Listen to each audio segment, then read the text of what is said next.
Aloha! Michelle Hernandez here, and welcome to Life is Constant Hawaii TV. This channel is about bringing you a little bit of island life, pieces of the beautiful parts of the island of Maui in Hawaii. Also uplifting your spirits and bringing you concepts relating to hope, peace, and joy, and learning how to manage a bunch of things to get more of that in your life. Today we're going to be checking out Kapalua and some trails on the west side of Maui in that area. And I've never been there before, so we'll be exploring it together. Also, later we're going to talk about boundaries. You know, like when is it necessary to establish boundaries for yourself regarding other people and how to maintain that and all that good stuff. So stick with me and we're going to check out some cool stuff together. Okay, well, I'm in Kapalua, which is the west side of Maui on the island of Maui in Hawaii. And we're going to check out some trails. I have Miss Maya with me. Say hi, Maya. There she is. We already started walking on the trail a bit, so she's getting tired. And we're going to do we've got a lot of good still shots of the trail. There's several trails back here, so this is just going to be one clip of a really cool trail. There's a big open area, good place to just hang out. It's a beautiful day in Hawaii and Maui today. Trade winds are blowing, so it feels just perfect. Beautiful skies, just wisping clouds up there. Blue skies. Another beautiful day in Maui. Let's check out some shots of this trail.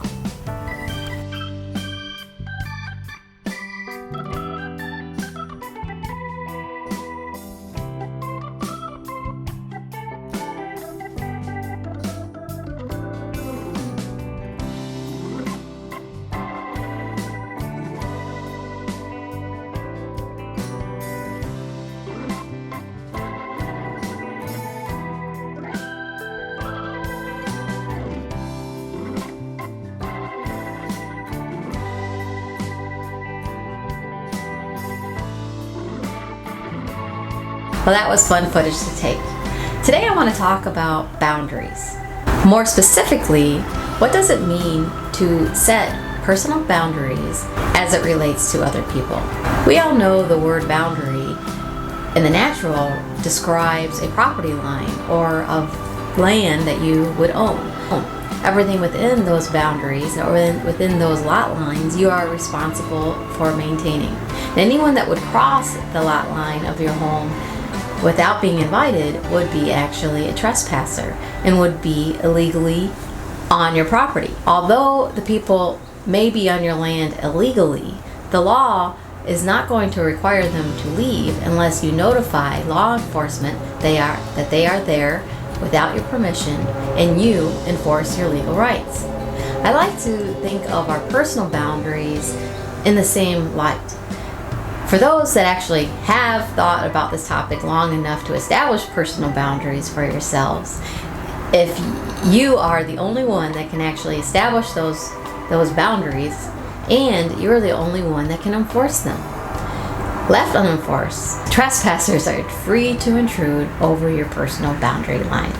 I see personal boundaries as the ability to have self-control, self-worth, self-discipline, and an ability to say no. So your personal boundaries or your personal limits is going to establish who you are, what are your values. It's going to perhaps bring in the goals that you have established for yourself and things that you want to accomplish, a direction that you want to go in life. And it really is something that you really cannot, there is no wrong way of doing it. It's just that it does take some self-reflection for you to establish what kind of person are you and what kind of person you are not.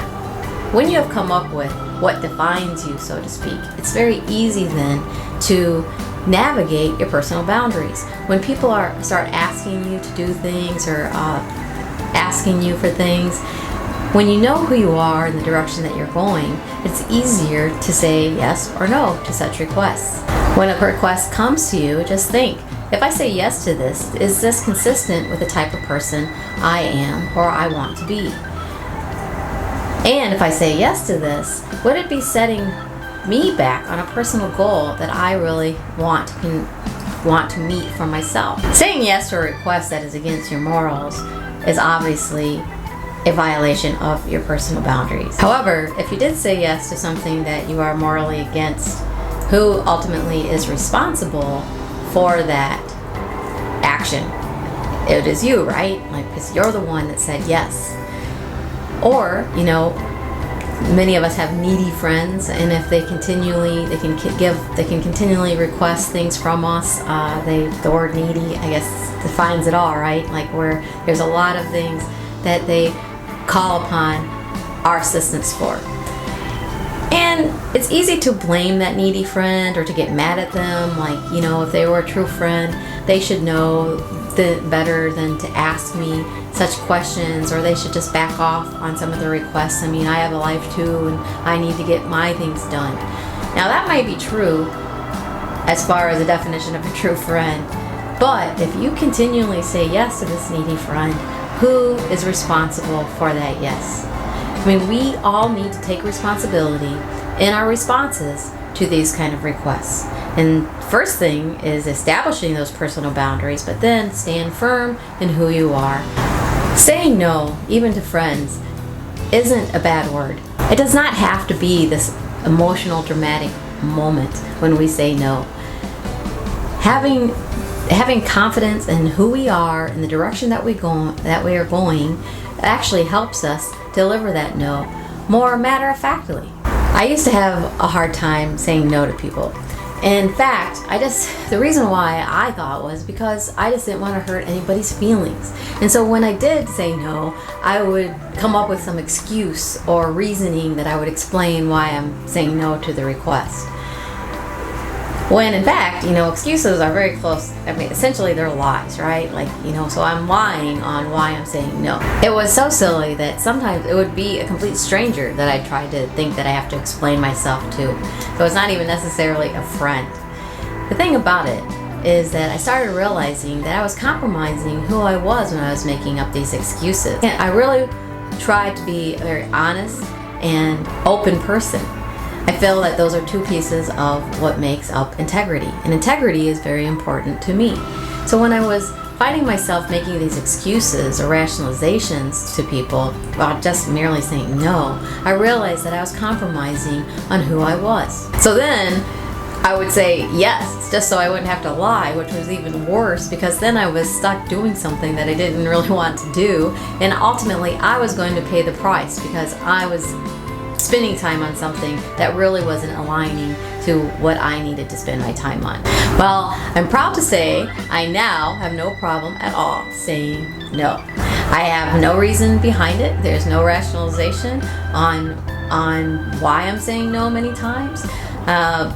For example, a person will ask if I'm attending blah blah blah, whatever, some event or a thing, and I said, oh no, and that's it. I don't say why I'm not going. However, if they say why, then I will say I just don't want to. And then I'll start talking about something else. Or a person would ask me for a ride. They need a ride somewhere, and I think about it, and it's like, well, no, that doesn't really work out for me. Or a person asks to stay at my house.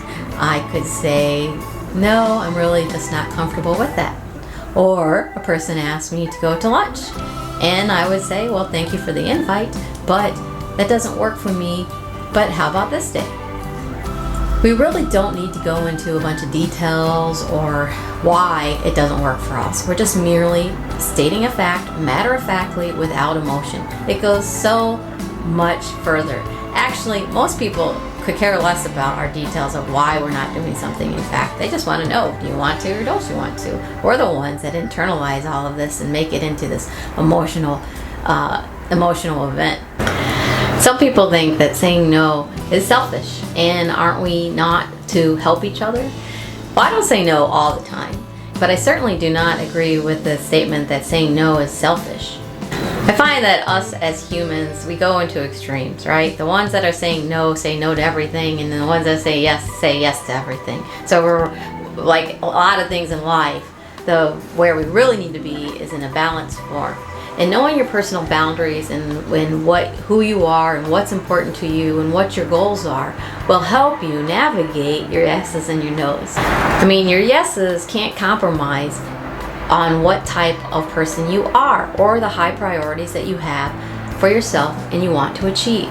And your no's can't be some excuse of laziness or just an ability to get out of something because you're lazy and you aren't willing to give back to another person. That's why I really like to take everything to God, even in the decisions of many of the yeses and nos. It's just, and when somebody requests something to me, I just kind of quickly ask within, and I am spirit-led on all my answers. I quickly get an answer as far as, yep, I'm going to do that, or no, that just doesn't work out. So after I started learning how to be spirit-led and in navigating my life that way, it is so much easier. Usually I get an answer right away, and many times, sometimes though, there's a request on me that does not require an immediate answer, and I'm not feeling it one way or the other. And so at that point, I just tell the person honestly, let me pray about that and I'll get back to you. Well, some people tell me that, they're pretty good at saying no to most people, but there's these really controlling people out there that have these very bold and direct personalities. And they just don't let go on some of the requests that they put upon you. And they end up inevitably caving in and saying yes to those kind of people. And they feel controlled by these people. Well, I'm well aware of the controlling personality and know many people like that. But they are not controlling you. Only you can control yourself.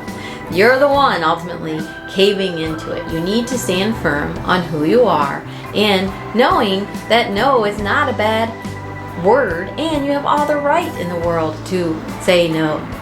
When I've had these people ask me questions before, and when I say no, like I explained already, then they come at me at different directions with the same question. And at which point I can see that's what they're doing, but I just would politely say, well, I've answered your question, and coming at me from all these other directions isn't going to convince me to say yes. Some of them actually even try to guilt you into things or entice you with other stuff. I don't know. And then those kind of people, I really don't have a problem calling them out and letting them know that I'm definitely not going to say yes to manipulation. But, in conversations like that, I will acknowledge that I am sorry that they are frustrated with my answer, but in this situation, I really need to do what is best for me. So again, keep the emotions out, just matter-of-factly answer their questions and stand your ground. Now, is it wrong to drop everything if a friend or someone that you love calls you in a dire need and then there's an emergency? Absolutely not. If someone that is so important to us, then there's going to be times that we need to just drop everything and help the person in need. I would still encourage us to pray about that quickly, but yes, we are here to help one another through things. What I'm really addressing today is your everyday things and your the ability to say no to requests from people, but also requests from organizations as far as like how much you're willing to do for them, like even very good nonprofit organizations. I see just so many people wanting to do good, and the requests, many times these requests are just like very honorable and they're good ideas and they're going to help people, but we have all the time there is in a given day. Each and every one of us, we have 24 hours in a given day, and it is our job to steward our own time. And saying yes to everybody else's needs or an organization's needs on things doesn't leave us time for our personal needs. And ultimately, we could be burnt out and we'll end up not liking the needy friend that we kept saying yes to when we're going to leave the organization. We're going to let bitterness in and resentment in if we're not saying yes for the right reason. I mean, certainly we should be helping and giving back. I'm not saying that, but be sure that you're checking within yourself and your personal boundaries that this is in alignment with who you are as a person, and it's going in, you are on track as to your goals and the destination that you want to reach. That will guard yourself, your inner spirit, from this bitterness and resentment. In fact, and then it's going to be a win-win for everybody. We can't all do everything, right? And don't worry, and don't carry a false sense of responsibility upon yourself that, well, I have to do it. Who else would do it? Believe you me, there will be somebody else that can do whatever is being asked. There's going to be many people that are going to respect your personal boundaries. Now, there are going to be some that are going to be uncomfortable with it, and that's really on them. That is not about you. And so we just need to remember that it is our responsibility to take care of our personal boundaries, not anyone else, and do not blame anyone else. And if someone is unhappy with your decision, just remember who you really perform for. I'm a child of God, and I perform for an audience of one, and his name is Jesus. He loves me as is. I do my best and he does the rest, and that's good for me. I try to do my best with other people, but I do have to steward my time well. And I have, actually, that's like being honorable to God, because he's the one that gave me this life. He's the one that has the goals that I look to accomplish through his direction. And if I was only meeting and letting myself getting pulled back and forth from other people or other organizations, then I'm not doing my job as a child of God as it relates to meeting my goals and stewarding my life. So having personal boundaries is actually effectively managing our own personal precious gift from God, which is our life, instead of neglecting it by not having those personal boundaries in place. I hope you enjoyed today's episode. Be sure to like and subscribe to the channel, share some of my videos with people that you know to get the word out for me. I'm on Instagram as well, and if you haven't done so yet, there is a free PDF download file in the comments below of a book that I wrote called A Father's Love. So be sure to download that as well. So until next time, mahalo and aloha.